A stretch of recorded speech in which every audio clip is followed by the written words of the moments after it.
April 15th, 2 Samuel 12 and 13. 2 Samuel 12. The Lord sent Nathan to David. When he came to him, he said, "There were 2 men in a certain town, one rich and the other poor. The rich man had a very large number of sheep and cattle, but the poor man had nothing except one little ewe lamb he had bought. He raised it, and it grew up with him and his children. It shared his food, drank from his cup, and even slept in his arms. It was like a daughter to him. Now a traveler came to the rich man, but the rich man refrained from taking one of his own sheep or cattle to prepare a meal for the traveler who would come to him. Instead, he took the ewe lamb that belonged to the poor man and prepared it for the one who would come to him." David burned with anger against the man and said to Nathan, "As surely as the Lord lives, the man who did this must die. He must pay for that lamb 4 times over, because he did such a thing and had no pity." Then Nathan said to David, "You are the man. This is what the Lord, the God of Israel, says. I anointed you king over Israel, and I delivered you from the hand of Saul. I gave your master's house to you, and your master's wives into your arms. I gave you all Israel and Judah, and if all this had been too little, I would have given you even more. Why did you despise the word of the Lord by doing what is evil in his eyes? You struck down Uriah the Hittite with the sword, and took his wife to be your own. You killed him with the sword of the Ammonites. Now, therefore, the sword will never depart from your house, because you have despised me and took the wife of Uriah the Hittite to be your own.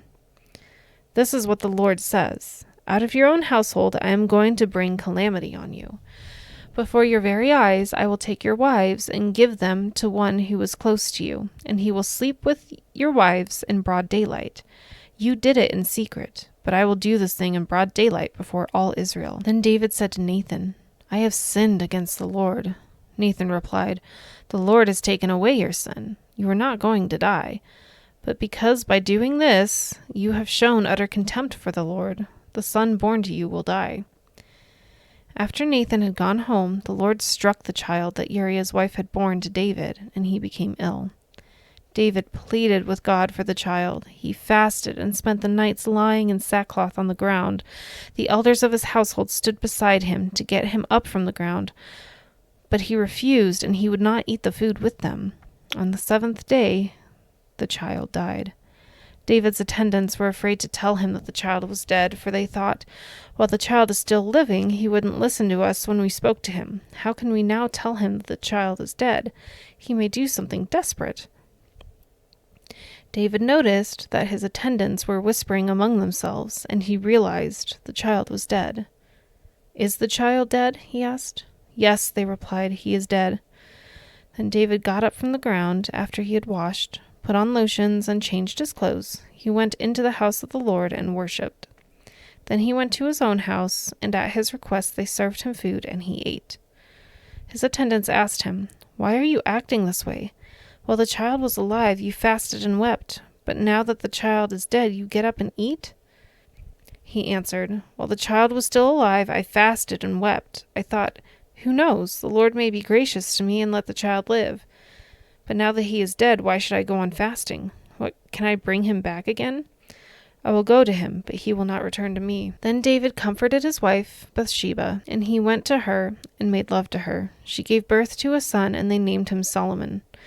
The Lord loved him, and because the Lord loved him, he sent word through Nathan the prophet to name him Jedidiah. Meanwhile, Joab fought against Ramah of the Ammonites and captured the royal citadel. Joab then sent messengers to David, saying, "I have fought against Rabbah and taken its water supply. Now muster the rest of the troops and besiege the city and capture it. Otherwise I will take the city, and it will be named after me." So David mustered the entire army and went to Rabbah and attacked and captured it. David took the crown from their king's head, and it was placed on his own head. It weighed a talent of gold, and it was set with precious stones.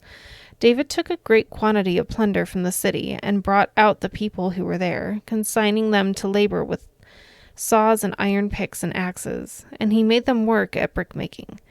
David did this to all the Ammonite towns. Then he and his entire army returned to Jerusalem. 2 Saul 13. In the course of time, Amnon, son of David, fell in love with Tamar, the beautiful sister of Absalom, son of David. Ammon became so obsessed with his sister, Tamar, that he made himself ill. She was a virgin, and it seemed impossible for him to do anything to her. Now, Amnon had an advisor named Joadab, son of Shimeah, David's brother. Joadab was a very shrewd man. He asked Amnon, "Why do you, the king's son, look so haggard morning after morning? Why won't you tell me?" Amnon said to him, "I'm in love with Tamar, my brother Absalom's sister. Go to bed and pretend to be ill." Jonadab said, "When your father comes to see you, say to him, 'I would like my sister Tamar to come and give me something to eat. Let her prepare food in my sight so I may watch her, and then eat it from her hand.'"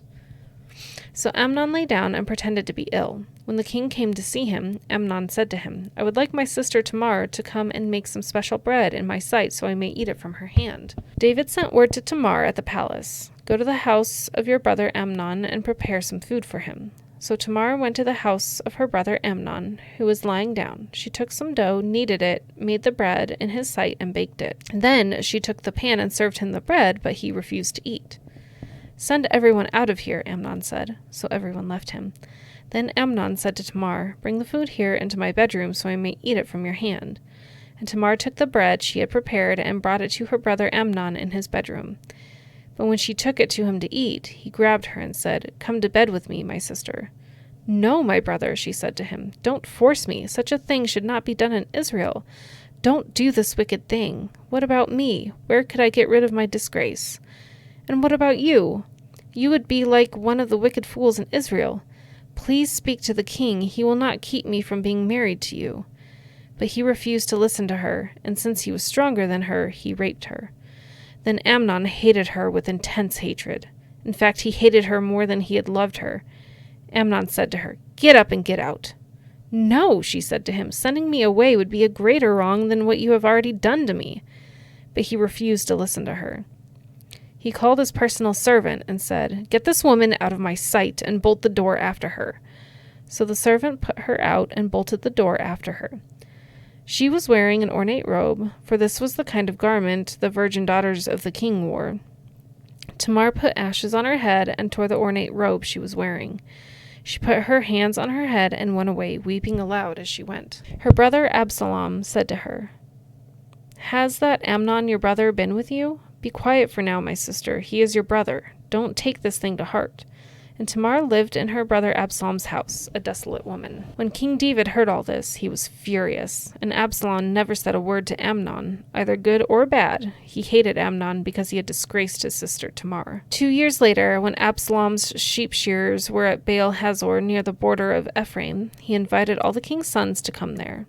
Absalom went to the king and said, "Your servant has had shearers come. Will the king and his attendants please join me?" "No, my son," the king replied. "All of us should not go. We would only be a burden to you." Although Absalom urged him, he still refused to go, but gave him his blessing. Then Absalom said, "If not, please let my brother Amnon come with us." The king said to him, "Why should he go with you?" But Absalom urged him, so he sent with him Amnon and the rest of the king's sons. Absalom ordered his men, "Listen, when Amnon is in high spirits from drinking wine, and I say to you, 'Strike Amnon down,' then kill him. Don't be afraid. Haven't I given you this order? Be strong and brave." So Absalom's men did to Amnon what Absalom had ordered. Then all the king's sons got up, mounted their mules, and fled. While they were on their way, the report came to David, "Absalom has struck down all the king's sons. Not one of them is left." The king stood up, tore his clothes, and lay down on the ground, and all his attendants stood by with their clothes torn. But Jonadab, son of Shimeah, David's brother, said, "My lord should not think that they killed all the princes. Only Amnon is dead. This has been Absalom's express intention ever since the day Amnon raped his sister Tamar. My lord the king should not be concerned about the report that all the king's sons are dead. Only Amnon is dead." Meanwhile, Absalom had fled. Now the man standing watch looked up and saw many people on the road west of him coming down the side of the hill. The watchman went and told the king, "I see men in the direction of Horonaim on the side of the hill." Jonadab said to their king, "See, the king's sons have come. It has happened just as your servant said." As he finished speaking, the king's sons came in wailing loudly. The king, too, and all his attendants wept very bitterly. Absalom fled and went to Talmai, son of Ammihud, the king of Geshur.